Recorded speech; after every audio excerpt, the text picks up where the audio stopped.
The news hit me like a sledgehammer to the gut. My husband, Rowan, had just received a call that his estranged uncle, the wealthy business magnate Jonathan Winthrop, had passed away. "Your uncle named you as one of the primary beneficiaries in his will," the lawyer on the other end announced. Rowan's eyes widened in disbelief. "My uncle? But we haven't spoken in over a decade. Are you certain?" "Quite certain, Mr. Blackwood. You and your wife are requested to attend the reading of the will tomorrow." As the call ended, Rowan turned to me, his expression a mix of shock and confusion.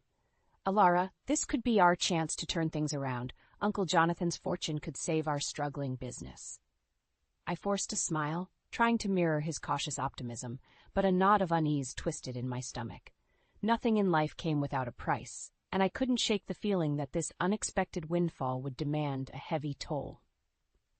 The next day, we found ourselves in the opulent study of Jonathan Winthrop's sprawling mansion, surrounded by his legal team and other potential beneficiaries.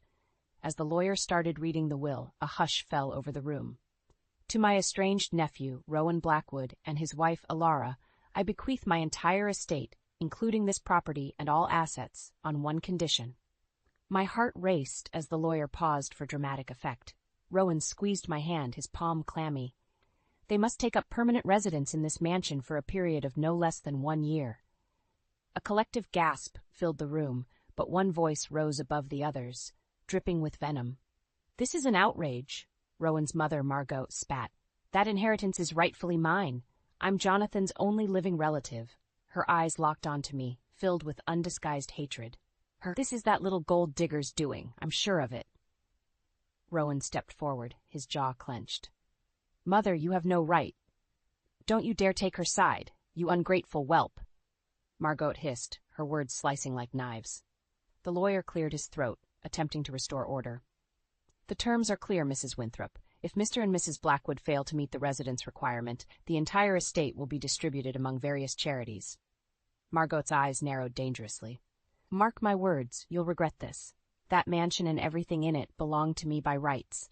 I'll make your life a living hell until you surrender what's mine." As her gaze bored into me, a chill ran down my spine. I knew, in that moment, our lives had taken an irrevocable turn, and the battle lines had been drawn. A week later, we stood before the looming gates of Winthrop Manor, our new home, or gilded cage as it felt. The ancient stone edifice seemed to stare down at us, its Gothic spires like accusing fingers against the slate-gray sky. "Are you sure about this?" I asked Rowan, my grip tightening on his hand. He offered a grim smile. "We don't have a choice if we want a future. Just promise me you'll be careful around Mother." As if on cue, the gates creaked open, and Margot emerged from the shadows like a specter, her expression a rictus of disdain. "So the prodigal son returns," she sneered, "and he brings his little bride into my home." I fought the urge to recoil as her eyes raked over me with undisguised loathing. "This is Uncle Jonathan's home now, Mother," Rowan said, his voice strained. "We're here to honor his wishes." "His wishes?" Margot barked a harsh laugh. "That senile old fool was manipulated in his final days, no thanks to your scheming wife, I'm sure." Before I could respond, she stepped closer, her face inches from mine. "Listen closely, you conniving little tramp. This is my domain, and I'll make your life a waking nightmare until you slink back to whatever hovel you crawled out of." Rowan pulled me back, shielding me with his body. "That's enough, Mother. You've gone too far." Margot's lips curled into a cruel smile. "We'll see about that." As she turned and stormed back towards the manor, I felt a shiver run down my spine. The games had begun. Over the following weeks, Margot's campaign of subtle torment intensified. Priceless heirlooms went missing, only to reappear in bizarre locations. Strange noises echoed through the halls at night, keeping me awake. And the servants treated me with thinly veiled contempt, no doubt following Margot's lead. "She's just trying to rattle you," Rowan insisted. But I could see the doubt creeping into his eyes. One night, as I descended the grand staircase, I felt a violent shove from behind. I tumbled down the steps, searing pain lancing through my body as I crashed to the marble floor. When I finally regained my senses, Margot was standing over me, a sickening grin plastered across her face. "Clumsy girl," she purred. "You should be more careful." As she turned and walked away, I felt a cold certainty settle in my gut. This was no longer a game to her. Margot was willing to go to any lengths to drive me out, even if it meant destroying me in the process. After the accident on the stairs, I knew I couldn't trust anyone in that house. Except perhaps Rowan, but even his loyalty was becoming strained by his mother's vicious campaign against me. I took to wandering the manor's shadowy corridors at night when everyone else was asleep, searching for any clue that could expose Margot's true motives. On one such foray, I discovered a hidden door behind an antique bookcase, leading to a dust-covered study that seemed untouched for decades. Inside, I found a trove of old letters and documents, including correspondence between Margot and Jonathan in their younger years. What I read made my blood run cold. It appeared Margot had been stealing from the family fortune for years through elaborate financial schemes, only to be cut off by Jonathan when he uncovered her deceit. As I dug deeper, I also uncovered evidence that Margot had once been involved with a shady business partner of Jonathan's, a man who later disappeared under mysterious circumstances.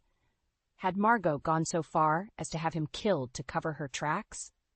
Armed with this damning information, I knew I had to confront her, once and for all. But when I tried to show the evidence to Rowan, he refused to believe his beloved mother was capable of such depravity. "These letters prove nothing," he snapped, pushing the documents away.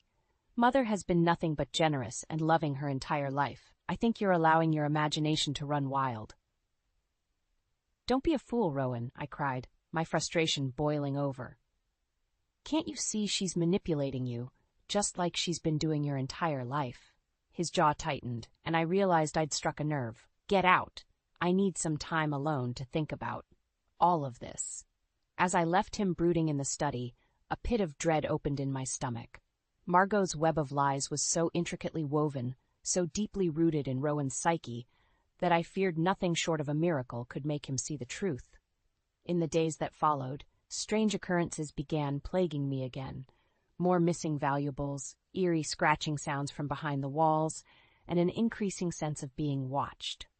I knew Margot was behind it all, but I could never catch her in the act. Then, one evening, the servants began whispering about a scandalous story that had surfaced in the local papers, depicting me as a shameless gold digger who had ensnared Rowan through nefarious means. The vicious lies left me reeling, and I knew Margot's hand was behind this public defamation. When I confronted Rowan about it, he seemed conflicted, torn between his loyalty to me and his ingrained devotion to his mother. "Perhaps it would be best if you left for a while," he said, unable to meet my eyes, "at least until this blows over." As I stared at the man I loved, I realized our relationship was hanging by a thread, fraying under the relentless onslaught of Margot's cruelty. If I didn't act soon, I would lose everything: my home, my husband, and any chance at the life we'd dreamed of. The battle lines had been drawn, and I would have to fight with every weapon at my disposal if I hoped to survive the war Margot had declared. No matter the cost, I wouldn't go down without a fight. In the aftermath of the vicious newspaper story, the atmosphere at Winthrop Manor became suffocating. Rowan grew increasingly distant, torn between his loyalty to me and his lifelong conditioning by his manipulative mother. Meanwhile, Margot's underhanded tactics escalated in boldness and cruelty. It all came to a head one chilly autumn night. I had retired early to the bedroom Rowan and I shared, exhausted from another day of walking on eggshells in that accursed house. As I prepared for bed, a faint scratching sound came from the adjoining dressing room, like fingernails on wood. My heart pounding, I crept toward the noise, pushing open the dressing room door. That's when I saw it: a blazing trail of liquid snaking along the floor towards the piles of cast-off clothing. The unmistakable scent of kerosene filled my nostrils, seconds before the first lick of flame consumed the fabric. I stumbled back, choking on thick black smoke as the fire spread with terrifying speed. By the time I made it back into the bedroom, flames licked hungrily at the draperies and seared my lungs. I clawed desperately at the bedroom door, but some force held it firmly in place from the other side. "Help! Rowan! Please, someone help me!" I screamed, panic clawing at my throat as the room became an inferno around me. Then, over the roar of the blaze, I heard it, Margot's shrill laughter cutting through the chaos.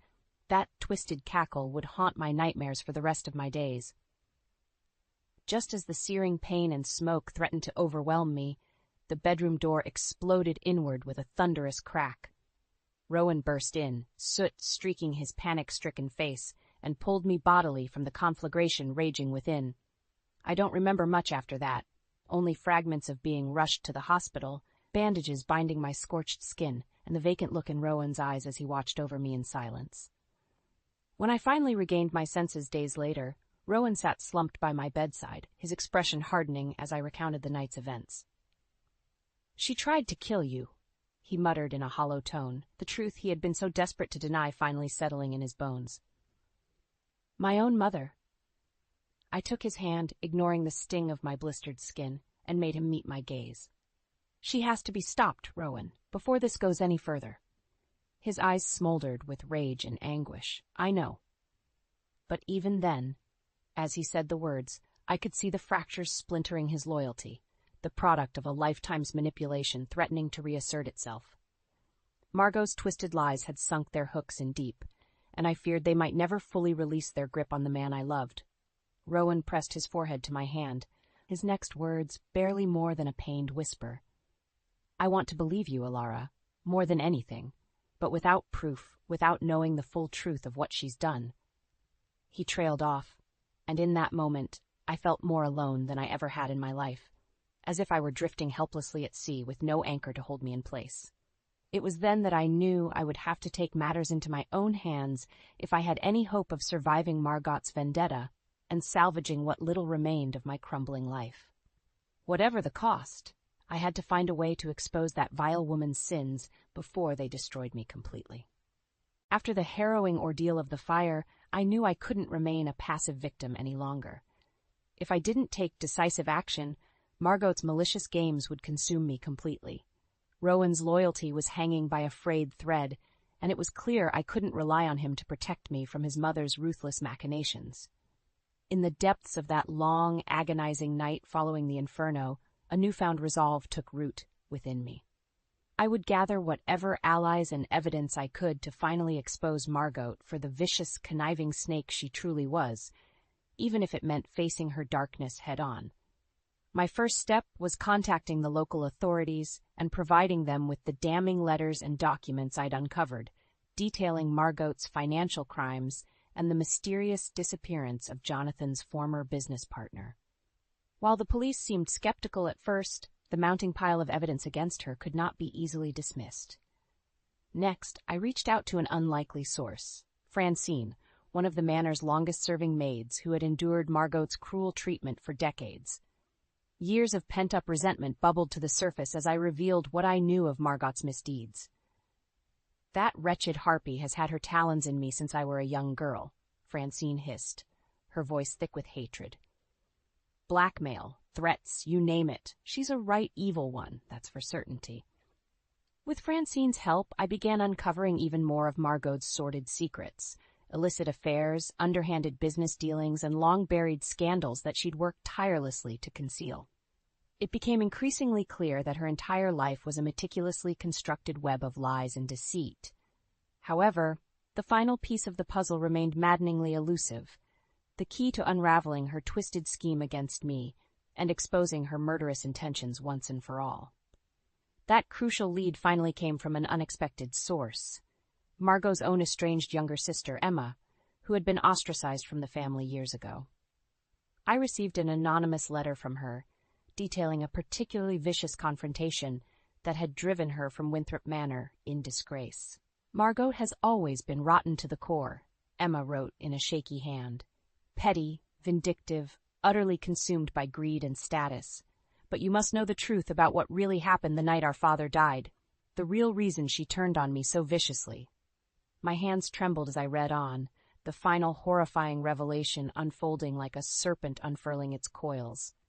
Emma claimed that on the night of their father's fatal heart attack, she had discovered Margot rifling through his safe and pocketing wads of cash and valuable documents.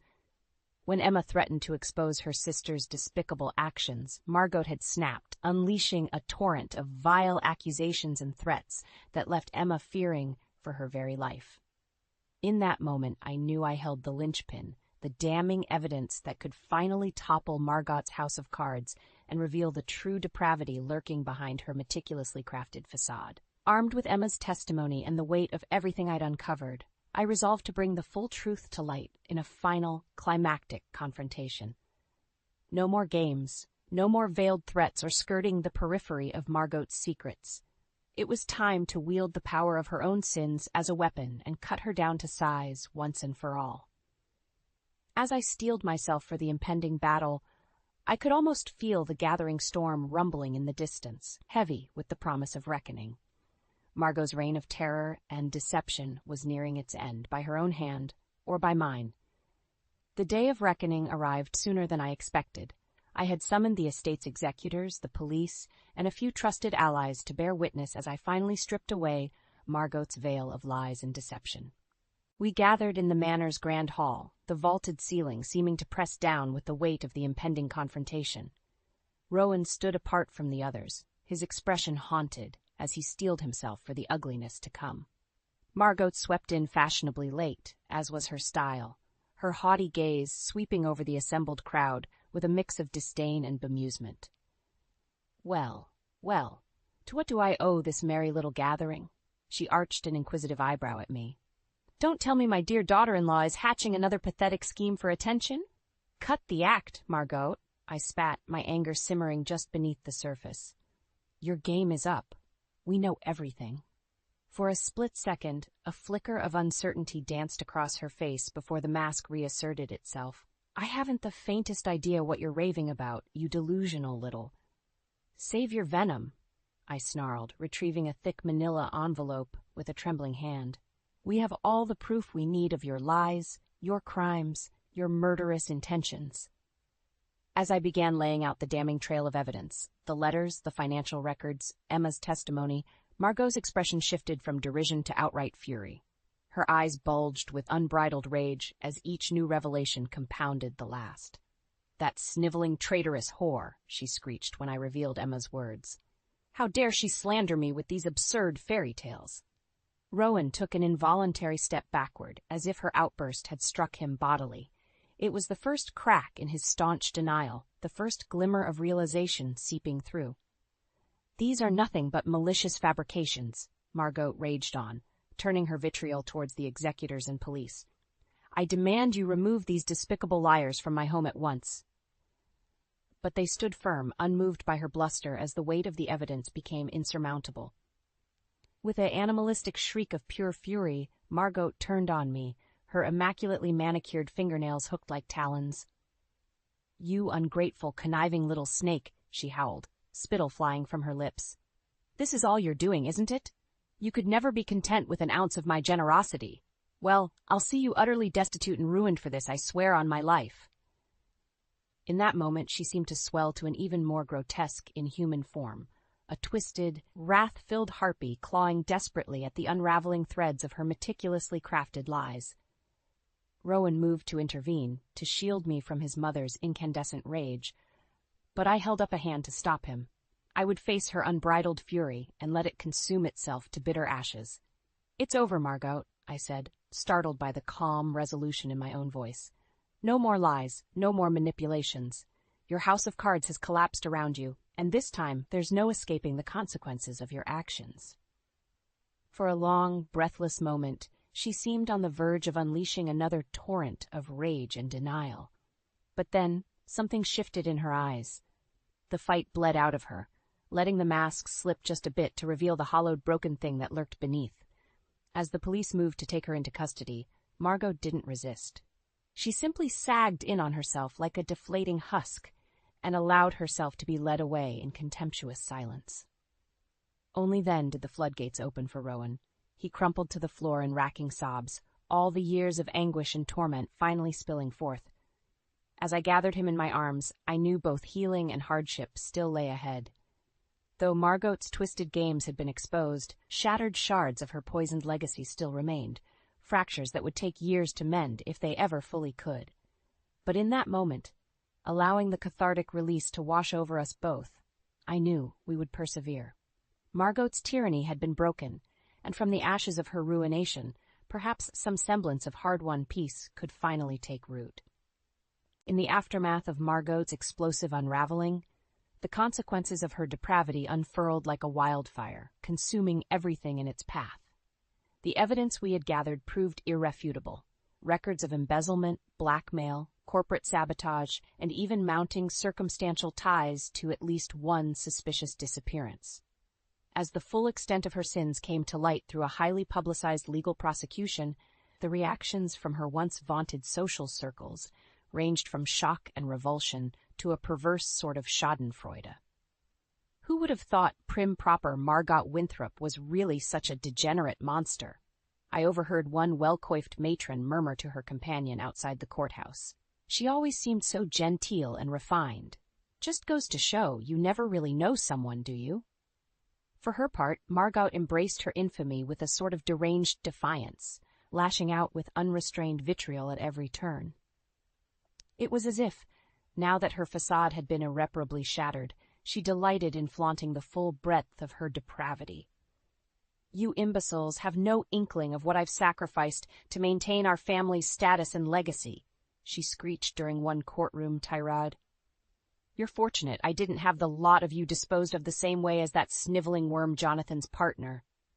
A collective gasp went up from the gallery, feeding Margot's twisted delight like a starving flame. She turned her blazing eyes towards Rowan and me, and I felt an involuntary shudder at the naked loathing burning in their depths. "Look at them, cowering like the gutless fools they are. You're the reason our noble lineage lies in ashes, the both of you. Weak-willed, pathetic." Her venomous diatribe was finally cut off by the stern banging of the judge's gavel. But even as the bailiffs muscled her away, Margot directed one last look of pure, unbridled hatred in our direction. A silent promise that this war was far from over, at least in her mind. Over the following weeks, Margot's downfall accelerated with dizzying speed. Asset seizures, criminal indictments, and the inexorable avalanche of public censure stripped away what tattered remnants of status and influence she had once wielded like a blunt instrument. Yet through it all, she remained utterly defiant and unrepentant. "They'll all get what's coming to them, mark my words," she spat at reporters camped outside her palatial estate, now little more than an empty, echoing mausoleum. "This is far from over, you mealy-mouthed vultures." Unfortunately for Margot, her rabid threats and unhinged ravings only further cemented her legacy as a once powerful matriarch, undone by her own boundless avarice and corruption. Society had turned its back on her with a mixture of pity and disdain, leaving her bitter screeds to be consumed by indifferent winds.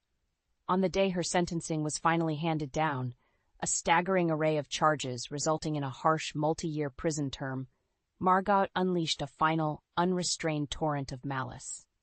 "Curse all of you," she howled, thrashing against the iron grip of the bailiffs as they tried to drag her from the courtroom. "Especially you, Alara. This is far from over, you hear me?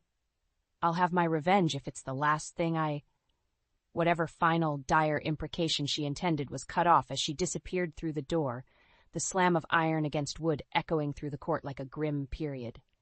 Silence hung heavy for several breathless seconds, and then the hushed murmurs began rippling through the gallery once more. A vile chapter had finally been closed. The damage caused by one woman's unchecked ambition and malice laid horrifyingly bare. As Rowan and I embraced in the wake of that sordid spectacle, I knew our own road towards healing and redemption would be long and arduous. The scars left by Margot's cruelty ran deeper than any inflicted wound. But at least now, at long last,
could begin to rebuild what she had so nearly destroyed. With the poison she had injected into our lives finally excised, there was a chance to nurture something new from the blighted, burned remains of our former existences. Those tender green shoots wouldn't take root overnight, of course. Deep, ravaging fires leave extensive scarring in their wake, but we would tend the ashes dutifully, allowing new life to gradually emerge, hushed and humble at first, then growing stronger and more resilient with each passing season. It was the only way to banish Margot's toxic legacy once and for all, by cultivating the power to persevere where her hatred and corruption could only hope to wither and decay. In the weeks following Margot's sentencing, an eerie silence descended over Winthrop Manor. The echoing halls, once electric with her malicious presence, now felt like a vacuum, the stifling calm before the soft patter of new life begins to take tentative root. Rowan and I moved through those early days in a numb haze, going through the motions of setting the manor to rights, but still emotionally adrift from the cataclysm that had reshaped our lives so violently. We spoke in hushed tones, as if afraid to disturb some lingering malignant force hovering in the shadows. The servants, finally freed of Margot's tyrannical grasp, tiptoed about their duties with the same wary restraint as field mice anticipating the return of a prowling cat. Then, one crisp autumn morning, I awoke to find Rowan sitting at the foot of our bed, his shoulders hunched and head bowed beneath some invisible weight. "Rowan?" I murmured, reaching out a hand to his arm. "What's wrong?" For a long moment he didn't respond, simply staring down at his calloused palms as if they belonged to a stranger. Finally, he drew a long, shuddering breath. "I spent so many years letting her gnaw away at my soul, Alara. No matter how vile she became, some part of me could never let go of the fantasy that she actually loved me deep down." Tears welled in his eyes, voice cracking with a lifetime's worth of hurt and disappointment. "She was my mother. I should have protected you from her poisonous lies and cruelty, but I was weak, blinded by delusions of the mother I so desperately wanted her to be." He looked up at me then, anguish etched in the creases of his face. "Can you ever forgive me?" In that moment, I felt my own emotions surge forward like a raging river breaking its banks, not just for the hell Margot had put us through, but for all the lost years we could have spent growing together instead of being warped and diminished by her hatred. I pulled Rowan into a fierce embrace as the dam finally burst, wave after wave of purging sobs racking our bodies in unison. We wept for the wounds that had been inflicted, the scars that would always remain, and the hollow ache of what could have been. But we also wept for the promise of what lay ahead, a new world where Margot's poisonous influence could never again take root. In the days and weeks that followed, we slowly began the work of reclaiming our lives. The manor underwent a top-to-bottom scouring and refurbishment, every last remnant of Margot's corruption purged as if by ritual cleansing. We let go of much of the staff that had enabled her cruelties, opting for a fresh start surrounded by new faces and loyalties. Gone were the dark furnishings, grim draperies, and oppressive decor through which her malice had seeped like a miasma. In their place, we cultivated light, open spaces, and vibrant designs that spoke of rebirth rather than decay. Slowly, tentatively, the scars began to heal into the thick protective calluses of hard-won resilience and perseverance. What gave me the most solace and hope for our future, however, was witnessing Rowan's own metamorphosis, where once Margot's manipulations had shaped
into a wavering, conflict-averse shell of a man.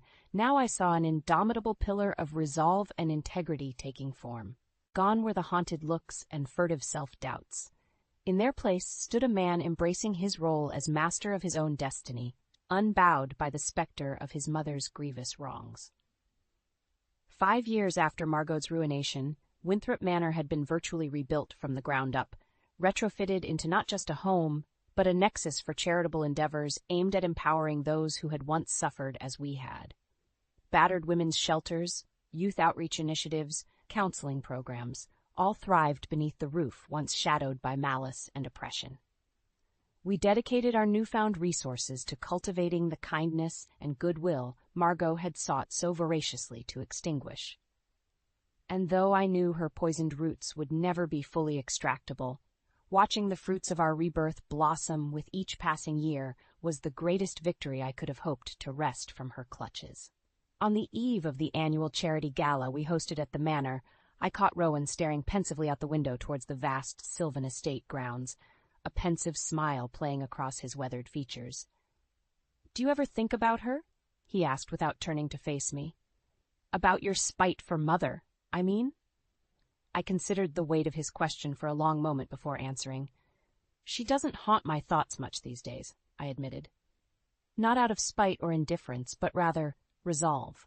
Our eyes met then, a deep understanding passing between us. Margot's hatred very nearly destroyed everything, our relationship, our livelihood, our very souls. But we survived. We persevered through the darkness she inflicted and remade something beautiful from the ashes. I laced my fingers through his, marveling at how far we'd come. That is the greatest revenge we could ever claim over her bitterness and cruelty. Not by perpetuating the cycle of hurt, but by overcoming it and choosing to nurture the light she fought so desperately to smother. Hand in hand, we stood in comfortable silence, watching the golden rays of dusk gild the grounds, the lands and legacy we had reclaimed in the name of all that was good, just, and true. Our tomorrow was unwritten, filled with untold promise and possibility.